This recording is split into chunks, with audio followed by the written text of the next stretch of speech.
Bienvenido a los Juegos de la Cultura. Hoy tenemos como invitado al psicoanalista Alfredo Ige y nos convoca la edición de un nuevo libro y la visita de David Nacio a Buenos Aires. Este libro, su título es Si el psicoanálisis cura.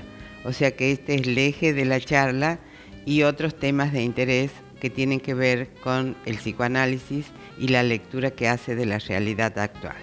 Para terminar, como siempre, la presentación de libros. Ahora estamos con él.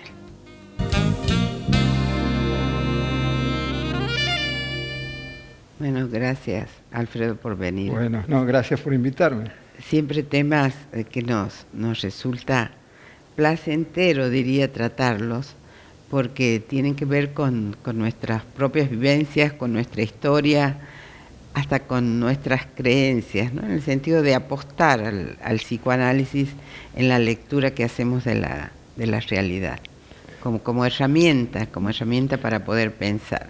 Sí, sí. Bueno, es justamente el psicoanálisis desde su creación por Freud se ocupó de las temáticas que son más sentidas por cada uno de nosotros, de nuestra subjetividad, de nuestras problemáticas en relación a nuestros impulsos, a nuestras represiones, al modo en cómo nos relacionamos con los otros. Y bueno, de allí la incidencia amplísima que ha tenido sobre la cultura, ¿no? Desde principios del siglo pasado. Realmente el aporte del psicoanálisis a la cultura de nuestro tiempo ha sido vastísimo y se introdujo tanto en lo que es la terapéutica como en la lectura de los fenómenos de la cultura y de lo social, el arte. Realmente ha sido un descubrimiento fundamental para el ser humano. ¿Qué dirías cuando se enuncia también, porque se enuncian muchas cosas del psicoanálisis, el psicoanálisis es un arte? Además de todo lo que dijiste, por eso digo sí, él también. Digamos, es un arte, digamos, yo diría que justamente que la práctica del psicoanálisis es artesanal en ese sentido. Fíjate, María Blanca, que Lacan, ¿no? Jacques Lacan, digamos, el continuador más genial de Freud, y que luego realizó aportes decisivos para la clínica y la práctica del psicoanálisis, él termina diciendo, digamos, en los últimos tiempos de su obra, que la interpretación es poética. Es decir, que digamos, se acerca la interpretación de un psicoanalista. ¿Qué es esto? Es cómo el psicoanalista revela a quien se somete a un psicoanálisis, revela los contenidos ocultos, reprimidos, eso que llevamos en nosotros y que se expresan en nuestra vida cotidiana y en nuestros síntomas. La interpretación es el instrumento que tiene el analista para revelar esos contenidos ocultos, que se va produciendo, este develamiento se va produciendo en el trabajo de un psicoanálisis entre el paciente y el analista. Y entonces lo que dice Lacan que la interpretación es poética, es decir, la poiesis es creación, la poiesis es producción, y la poiesis, que de lo que deriva poesía, tiene que ver también con las palabras que están en cada uno de nosotros y que, digamos, en la medida que se devela el contenido de esas palabras que nos habitan, que fueron introducidas por el otro, es decir, introducidas por los padres, por la cultura, por la sociedad, y que muchas veces están en nosotros y desconocemos cuál es el sentido, por ejemplo, de que realicemos un acto al cual no queríamos realizar, o que digamos una palabra que no queríamos decir. Entonces, este trabajo artesanal del analista con su paciente, que es laborioso, que lleva su tiempo, pero que es esperanzador. Y esto es una de las cuestiones que transmite Juan David Nacio, del cual vamos a hablar, de la visita y de las conferencias, del trabajo de jornada que vamos a hacer en Buenos Aires, es la transmisión que hace Nacio, también uno de los de las personalidades psicoanalíticas actuales en el mundo, con aportes también decisivos para la práctica del psicoanálisis, él transmite una esperanza. ¿Esto qué quiere decir? Él habla de en su próximo libro, que ya está por editarse, él habla de una serenidad interior del analista y que eso percibe el paciente. Y esa serenidad a mí me resultó interesante, no lo había escuchado antes. Ahora, ¿a qué se refiere esta serenidad? La serenidad es la confianza que tiene el analista en el trabajo analítico de que se va a producir una cura. Y eso es lo que plantea Nacio, que me parece interesante tener en cuenta, es lo que recibe un analizante de su analista.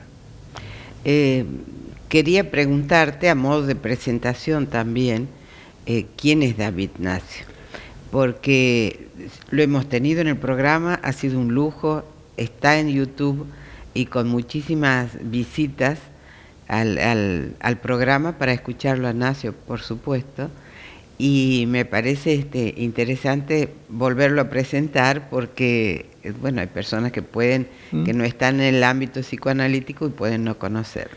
Bueno, Juan David Nacio es un psicoanalista argentino que reside desde hace 40 años en París, que él se fue muy joven, luego de terminar la residencia, al poco tiempo de recibirse de médico, hizo su práctica psicoanalítica en París y fue discípulo de Jacques Lacan, con el cual trabajó, fue traductor de uno de sus libros, y bueno, tiene una práctica importante, tiene una cantidad impresionante de libros escritos de la especialidad, más de 25 libros, traducidos a más de 30 idiomas, y es un psicoanalista, digamos, muy sensible. Bueno, te cuento para tu satisfacción que se recuerda mucho la entrevista que tuvo acá, digamos, cuando por ahí nos comunicamos, tiene alguna referencia, digamos, a la entrevista, a la calidez que había sentido. Para mí, de hecho, es un lujo. Sí, realmente. Tenerlo en el programa. Bueno, ¿te acordás que esto fue, digamos, a fines del 2012, cuando se lo nombró doctor honoris causa de la Universidad Nacional de Tucumán y dio acá un trabajo de conferencias, seminarios, su conferencia. Y esa distinción ha recibido en otros países también. En otros países recibió, bueno, digamos, nuestro país, también en otras universidades, en Buenos Aires, en Córdoba, en Rosario, y en Estados Unidos también y en México, ¿no? Realmente, digamos, él está recibiendo un reconocimiento a su producción, pero también es muy importante porque él siempre dice que en realidad, más allá del reconocimiento a lo que es su trabajo de tantos años, es un reconocimiento al psicoanálisis, es decir, que los ámbitos académicos también hayan reconocido al psicoanálisis y lo estén reconociendo, como de hecho lo es por nuestra práctica. Los psicoanalistas enseñamos en la universidad, tenemos cátedras, pero bueno, esto también era como anudar, digamos, hacer un moño, digamos, a este reconocimiento que los ámbitos académicos le negaron a Freud, ¿no? Me parece que eso es interesante, digamos, inclusive Freud, el premio que recibe es el premio Goethe, por su escritura, no por su producción científica. Y antes como médico había recibido alguna distinción Freud. Sí, pero no por eso, pero no en los ámbitos universitarios. Claro, y digamos, no específicamente como psicoanalista. Claro. ¿No? Bueno, pero después de los tiempos, la historia le vino a dar el reconocimiento. Es así. Pensando en lo que pueda tener en común y de diferencia con Lacan, Nacio, porque a él se lo conoce y toma auge, diría en una primera instancia, como traductor de seminarios de Lacan al castellano. Entonces, pero después él sigue su escritura y el modo de su escritura, la forma de su escritura, es distinta a la de Lacan. Ahí ya aparece una diferencia sustancial. Si Lacan aparecía como difícil, como oscuro, Nacio aparece como transparente y claro. ¿por dónde crees que estarían las diferencias sustanciales? Bueno, pues, digamos, esto lo que señalás es fundamental. Él, digamos, se prepara, digamos, y prepara sus trabajos para ser entendidos por un público general, por un público vasto. A él le interesa la difusión del psicoanálisis, no solo a los analistas, sino a las distintas profesiones y profesionales que trabajan ligados al ámbito psi. Ahí hay una distinción, como vos decís. Lacan era absolutamente hermético y barroco en su escritura. Cuando uno digamos, le agarra un poquito la mano, se da cuenta que es una escritura exquisita, poética. Es realmente apasionante leer a Lacan, cuando se lo puede ir entendiendo. De a poco uno va haciendo ese trabajo. Además nosotros aquí leímos toda la primera instancia traducciones que llegaban, no eran traducciones oficiales ni controladas, eran más domésticas. Sí, eran versiones, era gente que iba a sus seminarios, tomaba apuntes, grababa y luego desgrababa, y esa fue la forma en que él se transmitió. Y bueno, él... lo que Lacan planteó, bueno, tómense el trabajo de leerme, estudienme digamos, y van a sacar provecho de mi enseñanza. En ese sentido, Nacio está en las antípodas de esa línea, y me parece, son dos formas de trabajar. Yo estaría más de acuerdo, digamos, en este momento con una transmisión más simple, para poder llegar a la población en un sentido amplio, para que la gente pueda beneficiarse con lo que son los contenidos del psicoanálisis que son tan importantes para la vida. Y bueno, luego Nacio también, como bueno, todos los grandes autores y pensadores, él fue desarrollando sus propios aportes al psicoanálisis, sus propias teorías.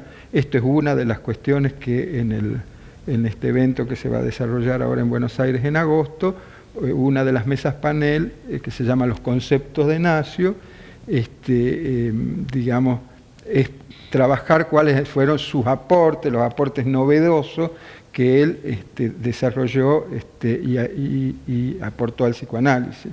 En ese sentido yo voy a tomar, digamos, voy a hacer una exposición de uno de los conceptos muy interesantes, que es el concepto de forclusión local, digamos, que es un concepto bastante fuerte del psicoanálisis, especialmente para el lado de la psicosis, es decir, que digamos, es lo que Freud de algún modo desarrolló, después Lacan avanzó, que lo que se producía en la psicosis es una forclusión que hacía que, digamos, que producía luego ciertas formaciones como los delirios, las alucinaciones y esta realidad propia que se crea el psicótico. Me parece que lo que hace Nacio es ampliar ese concepto de forclusión, y él dice forclusión local, y sitúa, digamos, por eso yo le puse como título a mi exposición, locuras íntimas. Son esas cosas locas que tenemos los seres humanos. Bueno, me imagino que todos nos podemos reconocer en algún momento de locura. Por ejemplo, en el momento de ira, de furia, el momento en que no nos reconocemos, ¿no? El ejemplo de la película de la película Relatos Salvajes, cada una de las escenas nosotros podríamos pensar que son momentos locos de sujetos supuestamente normales, que son y que de pronto quedan embargados, quedan tomados por una pasión, que puede ser la ira, que puede ser la violencia, que puede ser digamos, algo sexual que de pronto toma el sujeto, como la escena de la novia, de la última parte de la película, y donde el sujeto está como poseído. Es como si, ¿no? Muchas veces... perdiera el control, claro. Y muchas veces no nos reconocemos, ¿no? A cada uno de nosotros nos pasa que decimos, ¿pero qué me pasó? ¿No? Que de pronto reaccioné así. Bueno, eso tiene una construcción en el psiquismo que se llama forclusión local. Es decir, que por eso se produce, y digamos, esa investigación a mí me interesó y por eso yo la estudié, digamos, trabajé, porque me interesó ese aspecto que está en cada uno de nosotros, seres supuestamente normales. Nosotros decimos que somos neuróticos, todos los seres normales, y que andamos en la vida, y que estudiamos, que trabajamos, que amamos, que digamos, nos relacionamos con el otro, pero que sin embargo hay momentos en que perdemos el control. Interesante para pensar esto también cuando tomemos el tema de tu proyecto sobre la violencia. Estaba relacionando con esto. Por otro lado, una afirmación de Nacio que me sonó borgiana, porque él dice con hacer una lectura, una reescritura del psicoanálisis, ya se está haciendo el propio aporte. Sí. Borgiano en el sentido de el planteo de Borges, el escribir el Quijote tal cual, estaríamos escribiendo otro Quijote, ¿no? Sí, él hace un planteo muy interesante. Él es muy simple en las cosas que transmite. Porque es como no exigirse grandes grandes metas aparentemente.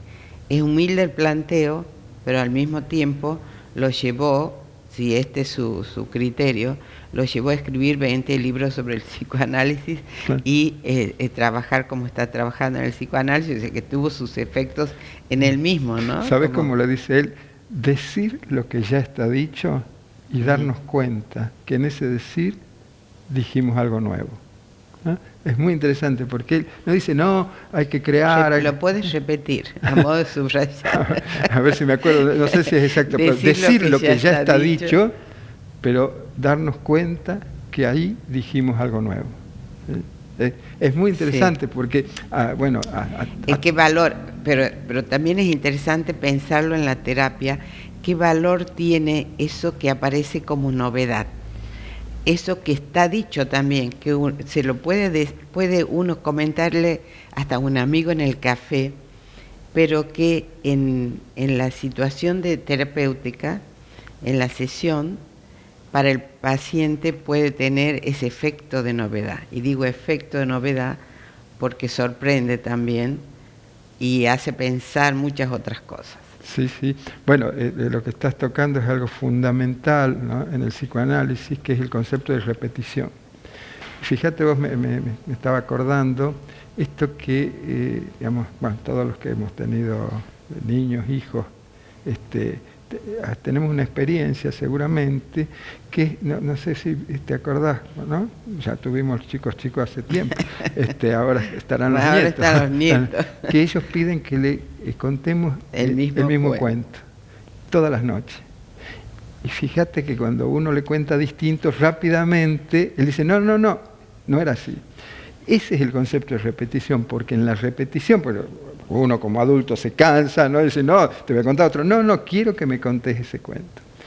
Uno cuenta el mismo cuento. Uno vive el mismo cuento. Exactamente. Y eso, como vos bien señalaste, es lo que pasa en un análisis, donde en cada uno que entramos en la experiencia del análisis, entramos contando ese cuento que se repite en cada uno de nosotros. Buscando, pero eso es lo interesante y eso lo señala muy bien Jacques Lacan, buscando lo novedoso, porque se repite para encontrar lo nuevo. Hay un ejemplo muy interesante que es, por ejemplo, las fechas patrias, que acabamos de tener una fecha patria, y entonces, ¿y por qué se conmemora, ¿no?, todos los años, ¿no?, determinadas fechas patrias? Está bien, se está homenajeando, haciendo un reconocimiento a tal gesta, a tal prócer, etcétera. Pero en la repetición encontramos la diferencia. Fíjate que cuando alguien dice el discurso, ¿no?, en la escuela, en los ámbitos públicos, etcétera, dice, pero este 25 de mayo nos encuentra, ¿no? Claro, pero entonces estamos conmemorando la repetición, pero en lo novedoso de que ahora, ¿qué significa? Significa la libertad, significa, la emancipación, etcétera, etcétera, pero en función del presente. Entonces te das cuenta que hay repetición con lo nuevo. Y lo mismo sucede en un análisis. Cuando el sujeto va hablando, en esa historia que va relatando, Esto que muchas veces es rechazado en las épocas actuales, donde todo tiene que ser absolutamente nuevo, donde hay que salir a buscar rápido. Sin embargo, cuando retrabajamos la historia, y la historia se la retrabaja en lo que se relata de lo antiguo y en lo que se repite en lo actual de lo antiguo. Aunque no sea querido en muchos casos. Y eso es lo paradójico. No solo no querido, sino que lo sufrimos. El sujeto lo sufre, no quisiera, y sin embargo lo repite. Y lo repite hasta que lo deja de repetir. Es justamente el análisis, ¿no? Por eso este nuevo libro de Nacio, que me parece que tiene un título brillante, donde él plantea, sí, el psicoanálisis cura. ¿Eso qué quiere decir? Que es un método terapéutico, así como lo creó Freud, y que quien atraviesa por un análisis se libera de esos síntomas que, como vos bien decías, no los quiere, los sufre, los padece y los repite. El psicoanálisis es la posibilidad de dejar de repetir y de dejar de sufrir con eso. Siendo el título, dice sí, el psicoanálisis cura. ¿Qué sería una cura para el psicoanálisis? Interesante. ¿Qué lo plantea en el libro? Él lo plantea, digamos, en el libro, es decir, que él dice, bueno, claro, ¿qué es una cura? Bueno, la cura no es la cura digamos, como la cura médica. Los sujetos enfermos psíquicamente, en la neurosis está hablando, no estamos hablando de las locuras ni de la psicosis, pero quien está enfermo psíquicamente tiene otra enfermedad. ¿Y cuál es? Es la dificultad de la relación consigo mismo y con el otro. Fundamentalmente estamos enfermos de eso. O tenemos una mala relación con nosotros mismos, o una mala relación con el otro, con aquellos con quienes compartimos nuestra vida, y de eso estamos enfermos. Y lo que aparece como posibilidad en un psicoanálisis, en la cura de un psicoanálisis, es que eso que tiene distintas formas de expresarse en nuestra vida, de eso que estamos enfermos, de eso nos curamos. ¿La cura sería para todos? ¿Crees que todos pueden hacer psicoanálisis? También lo plantea él, si podemos hacer referencia a él, y seguramente no tenés en este aspecto discrepancia. Sí, bueno, a ver, fíjate vos, Freud decía que un sujeto se podía analizar y más o menos daba 55 años, que ya no, digamos, no tenía esa capacidad plástica, pero bueno, él estaba haciendo referencia a ese... Estamos hablando 100 años atrás. De 100 y pico años atrás, exactamente. Ahora eso no tiene vigencia. Mira, yo te diría que la respuesta es que se puede analizar aquel que tiene la posibilidad de hacerse una pregunta sobre lo que le pasa. Y vos me dirías, bueno, ¿no tendremos esa capacidad todos los seres humanos? No. Por ejemplo, el psicótico no tiene esa capacidad de pregunta, él tiene una certeza, supongamos, de que alguien lo persigue, ¿no? Y no tiene preguntas sobre eso. Él sabe que lo persiguen. La condición básica para alguien, para analizarse, es que no sabe algo sobre lo que le pasa. Es que se interroga, es que se pregunta. Eso que nos pasa diariamente, cuando de pronto nos mandamos una macana, hacemos algo que digamos que no queríamos hacer, y de pronto dijimos, che, pero ¿qué me pasó? ¿Qué me pasó? ¿O qué me pasa en la repetición de problemas, por ejemplo? ¿Qué me pasa que siempre me peleo con mis distintas novias? ¿O qué me pasa que no puedo rendir bien un examen y que digamos que me desaprueban? ¿O qué me pasa que pierdo el trabajo? ¿O que tengo problemas económicos? O que todas mis parejas son propensas a la infidelidad. Exacto. O que me castigan, me maltratan, me maltratan. Siempre me maltratan. Me maltratan. Bueno, esas son fijaciones que tienen que ver con lo que hablábamos antes, fijaciones de algo del pasado, donde un sujeto está agarrado. En ese sentido, Nacio tiene en este libro, plantea algo muy importante, que lo dice más o menos así. Dice que el analizante repite en la escena del análisis algo que siente ahora, o lo repite o lo expresa, el dolor, por ejemplo, de una pérdida. Y que eso, lo que hay que poder sentir, dice él, ¿no?, es eso, esa referencia que le sucede a un sujeto en lo actual que viene a revivir un suceso anterior. Es muy interesante esto, y dice que esa es la empatía que se tiene que producir en un análisis. Dejamos aquí, hacemos una pausa para dejar Dale. el suspenso. Bueno, y vamos a tomar para iniciar tu movimiento de cabeza, cuando dijiste sentir. Sí, sí. Vamos a ver de qué se trata ese sentir.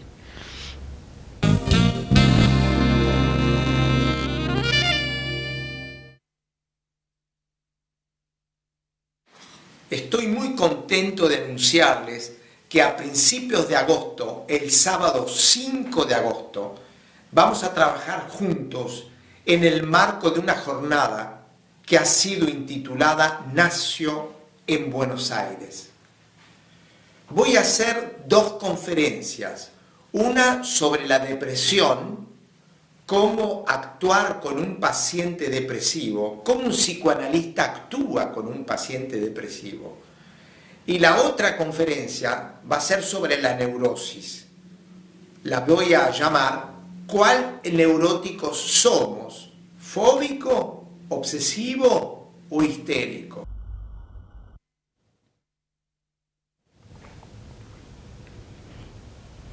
Bueno, habíamos dejado en suspenso, aquí vimos el anuncio para certificar que Nacio viene a Buenos Aires, aunque del futuro nada sabemos. Estos son los proyectos que uno hace en la vida.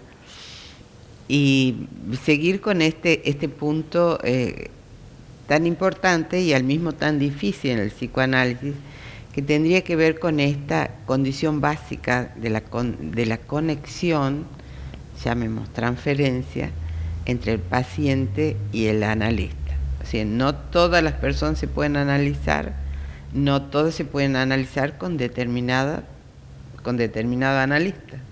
También hay que considerar eso. Y decíamos que habíamos dejado en suspenso esto que planteaba Nacio, de sentir esto que está planteando el paciente. También escuchar fundamentalmente y de sentir. ¿Cómo tomarías esta idea? Bueno, digamos, por eso yo tenía mis reservas, porque cuando estamos en el terreno del sentir, de los sentimientos del analista, el sentimiento es sentimiento. Es decir, que a veces el sentimiento miente. Entonces tenemos que ser cuidadosos. A mí me parece que yo lo traduciría de esto que plantea Nacio, a mi gusto tendría que ver con un registro, ¿no?, que el analista hace de eso que le sucede al paciente. Te voy a dar un ejemplo. Un jovencito que planteaba en su análisis problemas en relación a que no podía conseguir novia y que tenía algunos problemas también para rendir exámenes. En un momento, digamos, había venido relatando, digamos, de algunos encuentros por chat y todos estos modos de encuentro que tienen hoy los jóvenes, con una chica, y venía como el desenlace, ¿no? Es decir, ya se suponía de que él algo le iba a decir para salir, supongamos. Y antes que llegue esa sesión yo me encontré pensando, sabiendo que ya venía este paciente, ojalá que se le haya largado y que ella lo haya aceptado. Bueno, ahí es un ejemplo. Entonces, bueno, a mí me interrogó, ¿no?, qué me pasaba a mí en relación, por qué quería, ¿no?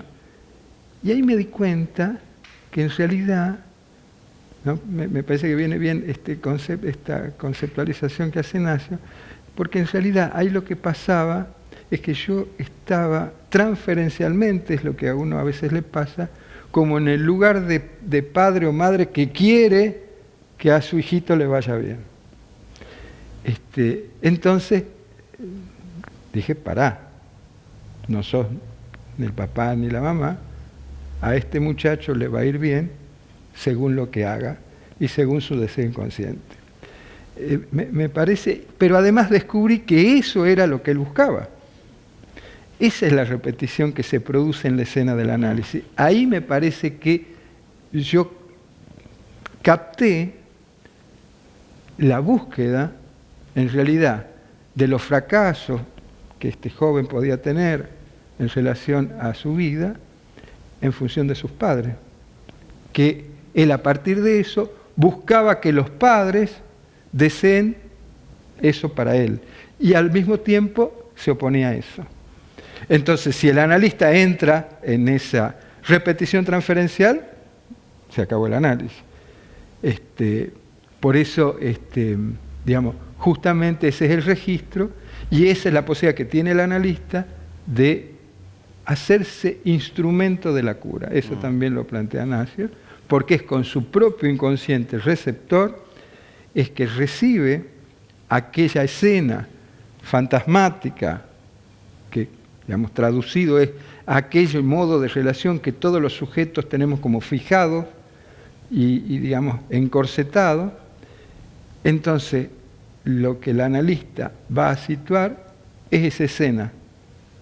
Esa escena, en la medida que la registra, se hace instrumento y es lo que el analista va a devolver en su interpretación o intervención según técnica, digamos así. Quería seguir. No, dale.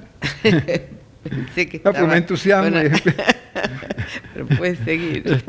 Bueno, no, me parece que ahí, digamos, porque fíjate, María Blanca, ¿qué dice Freud?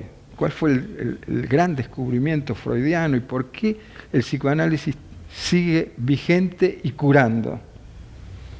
Porque Freud descubrió algo fundamental, que lo que se cura en un análisis es lo que se cura adentro del análisis, en la transferencia, en esa particular relación que establece el paciente con el analista, donde se repite, donde se reedita esas cuestiones que tiene todo sujeto en su interior. Y ahí es donde se resuelve. Porque claro, pero vos me dirás, pero si alguien viene a análisis a curar lo que le pasa en la vida. Sí, para curar lo que le pasa en la vida tiene que pasar por ese proceso del análisis, donde ahí se produzca una modificación. Claro, el decir ahí tampoco implica decir solamente en ese espacio que se crea, sino que hay muchas situaciones donde sigue haciendo su efecto eso que se trató, que se vio, que se iluminó, si se puede decir, iluminó en el sentido de acceso a esa verdad del sujeto, entonces sigue produciendo sus efectos en la vida cotidiana o cuando deja el análisis. Totalmente. O sea, sí, justamente, se cura, en la medida que se cura ahí, se va curando en la realidad. Va teniendo sus efectos afuera. Tomando uno de los temas que va a desarrollar Nacio, el tema de la depresión, que es bastante frecuente en los tiempos que corren y que nos corren. Sí. ¿Qué dirías? ¿Qué es la depresión? Bueno, la depresión es un estado subjetivo, patológico fuerte, es ya para muchas investigaciones y bibliografía, sería como uno de los males más fuertes de la época, donde el sujeto siente que, digamos, en su expresión máxima, como que no tiene sentido la vida. Y hay como un cierto odio del sujeto hacia sí mismo, que se canaliza a través de autorreproches, de esos sentimientos de desvalimiento, de desgano, ¿no? De apatía. El psicoanálisis ha descubierto algo fundamental, Ignacio lo plantea también, y eso es una de las conferencias que él va a desarrollar, cómo actuar con un paciente depresivo. Y es como, ¿qué es lo que ¿Cuál es la tesis central del psicoanálisis respecto a la depresión? Que ese odio que el sujeto vuelca sobre sí mismo es un odio que el sujeto tiene frente a algo o alguien exterior que ha interiorizado hacia sí mismo. Y que lo que hay que descubrir es esa escena primigenia. Él lo dice inclusive en uno de los ejemplos que da en el libro, donde, digamos, atiende a una mujer con una depresión severa, y esa depresión la remitía a algo que había sucedido en sus tiempos de infancia, donde ella había quedado decepcionada con el padre. Y ese odio es lo que esta sujeta lleva toda la vida. Después cuenta unas anécdotas interesantísimas cuando él es médico en el Hospital Lanús, donde atendía mucha gente de avanzada edad con depresión. Pero esta cuestión tiene que ver con el odio, con un odio volcado hacia sí mismo. El otro tema que toca es un tema, es para divulgación general, pero un tema caro al psicoanálisis porque implica toda la clasificación, diría, que hace de las estructuras psíquicas, y entonces se pregunta solamente, porque no toma otras categorías, cuán neuróticos somos. ¿Por qué? ¿Cómo clasifica el psicoanálisis a la neurosis? Bueno, justamente, digamos, desde Freud, hay la tripartición freudiana, se habla en cuanto a la clasificación, que es histeria, fobias y obsesiones, digamos, en el terreno de las neurosis, ¿no? Y estas estructuras clínicas son, digamos, el modo que cada sujeto ha encontrado en su vida para relacionarse con su semejante, con los objetos, etc. Entonces son distintas modalidades que luego tienen efectos a veces patológicos, ¿no? Por ejemplo, cuando un sujeto padece de obsesiones constantes, porque, bueno, la obsesión, no, muchas veces decimos, es una persona muy obsesiva porque es, digamos, ordenada, meticulosa, etcétera. Pero, digamos, también esas obsesiones que a veces hasta algunos nos ayudan en la vida para funcionar, a veces se vuelven tan encerrantes para el sujeto que lo inhabilitan, ¿no? Entonces alguien, por ejemplo, para salir, tiene que volver reiteradas veces a ver si cerró la llave del gas o si cerró con llave la puerta de su casa. Y esa obsesión le impide salir. O pensamientos obsesivos que se incrustan en el sujeto y uno no puede dejar de pensar en determinadas situaciones que podrían ocurrir. Entonces, nos inhabilita muchas veces para la vida. Bueno, de ese modo, en las distintas, la condición fóbica es distinta y la histérica otra.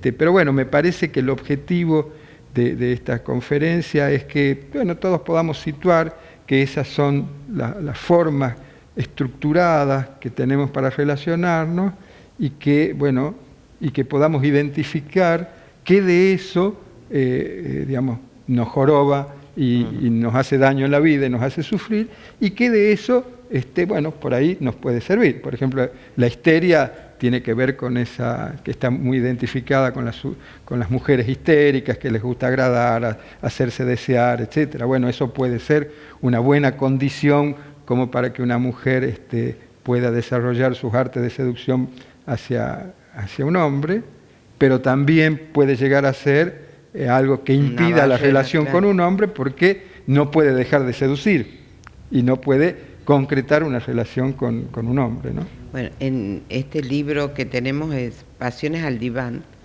que ya hicimos referencia en otra oportunidad, pero interesante para pensarlo y también interesante para pensar en relación al proyecto de investigación que tienes, por el tema de la violencia, ¿no? Si pudiéramos relacionar pasión con violencia. Sí, sí.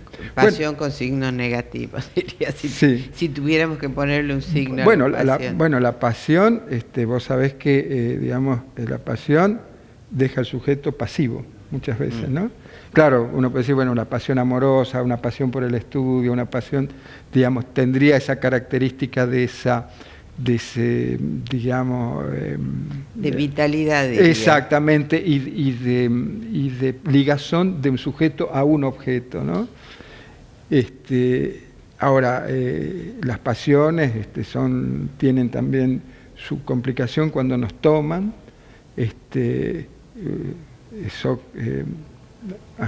Platón creo que habla de 3 pasiones del alma. Ya no me acuerdo quién es, pero bueno. Después vemos la cita, el amor, el odio y la ignorancia serían las 3 pasiones del alma. Me parece que es Aristóteles. Sí, a mí me interesaba esto del libro porque ahí yo tomo la cuestión de la violencia, cómo se manifiesta la violencia en los jóvenes, y está relacionado con el proyecto de investigación que tenemos que desarrollamos en el ámbito de la Universidad Nacional de Tucumán, en la Facultad de Psicología, donde trabajamos la relación entre el déficit de la función de autoridad y la violencia en la escuela. Es decir, cómo esa violencia, que inclusive, tenemos este hecho desgraciado que sucedió hace poquito y que todavía estamos viviendo sus efectos, estamos impactados porque a la vuelta de la esquina, en pleno centro de nuestra ciudad, se sucedió un hecho de características violentas que terminó en un asesinato. Que hay muchos otros, y que hay muchos otros que pueden estar un poco más lejos del propio barrio, que es generalizado, y si seguimos ampliando la mirada, no solo por supuesto se da en los jóvenes, sino también se da en toda la sociedad. Sí. Pero bueno, es focalizar el problema en algún punto. Es focalizarlo, que es vivido, sí, yo creo que vos dices bien, en tanto nos tocó en nuestro barrio, bueno, uno se conmociona. Creo que no debe sorprendernos porque sucesos de estos suceden cotidianamente, y si no sucedían hasta ahora en nuestro barrio, iban a suceder. Y me parece que hay que tomar, ahí me parece una cosa interesante, porque hay que tomar la cuestión de las bandas, los adolescentes en banda. Esto es una manifestación bastante clara de esta manifestación pública, ¿no? En los ámbitos públicos, donde se expresa frenesí adolescente, un adolescente complicado en estos tiempos. Siempre la adolescencia es complicada, pero este tiempo tiene una complicación, que es una sociedad que los ha dejado solos y que da vuelta a la cabeza. Nosotros hablamos de renegación. Renegación es ver algo que está ahí a la vista y hacerse, como lo que decimos popularmente, hacernos los tontos, no verlo. Esa es la renegación. Y eso es lo que sucede con estos jóvenes, y por eso estas manifestaciones son cada vez más estridentes, ¿no? Tal es así que es muy, muy importante. Me parece que el movimiento que se generó, la sociedad en su conjunto está expresándose, los poderes del Estado están preocupados de lo que tendría que haber estado preocupado ya desde antes. Pero bueno, lo que hacen los adolescentes es mostrarnos en la cara que los hemos dejado solos, que no les damos las armas para que pueda enfrentar ese momento tan difícil de la vida. Vos sabes, María Blanca, que la adolescencia tiene que ver con eso, que el sujeto se ve impactado por el rayo de la sexualidad, que no es poca cosa, es titánica la tarea que tiene que hacer el adolescente. Es titánica en el sentido, fíjate, vos tienes que abandonar el mundo infantil, desasirse de la autoridad de los padres y ocupar un lugar en el mundo, aceptar su propio y cuerpo aceptar su sexualidad. Mirá la tarea que tiene. Y resulta que para eso nos necesitan los adultos. Cuando dices autoridad, ¿qué dices? Sería bueno detenerse en este... Sí, la autoridad no hay que confundirla, porque ahora inclusive hay voces que se alzan de, bueno, acá hay que aplicar todo el peso de la ley, cosa que está bien, digamos, la ley tiene que funcionar. Justamente una ley donde... ¿Por qué decimos que hay déficit en la función de autoridad? Porque hay declinación de la función paterna. Porque, ¿qué quiere decir que lo hemos dejado solo? Lo hemos dejado solo a los adolescentes con ese exceso que viven, y no les brindamos los instrumentos que las sociedades primitivas se preocuparon en brindar. Vos sabés que siempre han existido en las sociedades primitivas y no en las modernas ritos de iniciación, que es la forma en cómo se tramitan ese pasaje adolescente. Esa forma en que se tramita el pasaje adolescente a través de rituales, fíjate vos que los rituales son muy interesantes, donde se hace en forma dramática esto que sería el despegue de un niño de los brazos de la madre para ir hacia lo social. Y eso se representa inclusive, las madres lloran, ¿no? En los ritos primitivos hay una madre que llora, que agarra a su hijo y viene un hombre, digamos, de la tribu y se lo saca y lo lleva a cazar leones. Ese rito no existe en las sociedades modernas. Entonces los jóvenes se hacen su propio autorrito. Y esas son todas las escenas del frenesí adolescente. Y por eso se forman bandas. Por eso, cuando decías, quería detenerme en la diferencia entre autoridad y autoritarismo. Hemos llegado al final de la entrevista. Creo que esto merece después seguir pensándolo. Podemos traer los temas de investigación que están trabajando. Pero a modo de cierre, ¿cuál sería esa diferencia?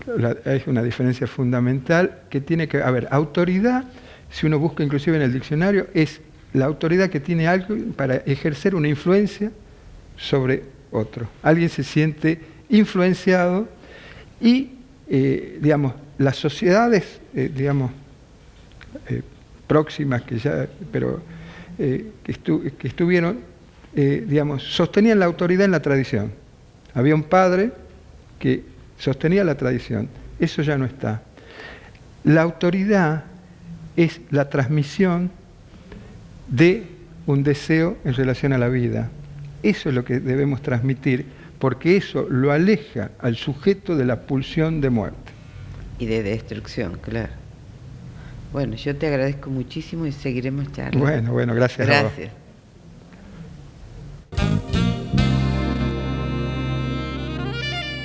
El libro que tengo para presentar hoy se llama El equilibrista, de Federico Andajasi. Como ustedes seguramente conocen, se hizo famoso con la novela El anatomista, una novela que en su momento tuvo mucha discusión por el premio que se le dio, que la hizo justamente famosa, porque el premio era el premio Fortabat, y Amalita Fortabat no estaba de acuerdo que se le diera el premio por el contenido erótico de la novela.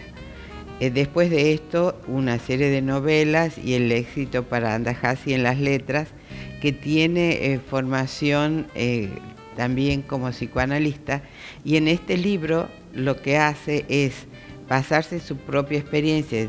Desde ese punto es autobiográfico, aunque habla de otras cuestiones que lo toman, que le interesan, que fueron cuestiones importantes en su vida, como por ejemplo tomar, porque tiene dos partes, una la referencia a personajes históricos que él recrea de acuerdo a su propia mirada, y otra parte que tiene que ver con casos clínicos, o sea, planteos donde él hace su interpretación teórica de cada situación en particular, que son presentaciones breves y que tendrían este enfoque con una intención de divulgación general. Bueno, esto es todo lo que tengo para plantear. Los invito a leer el libro y muchísimas gracias. Hasta la próxima.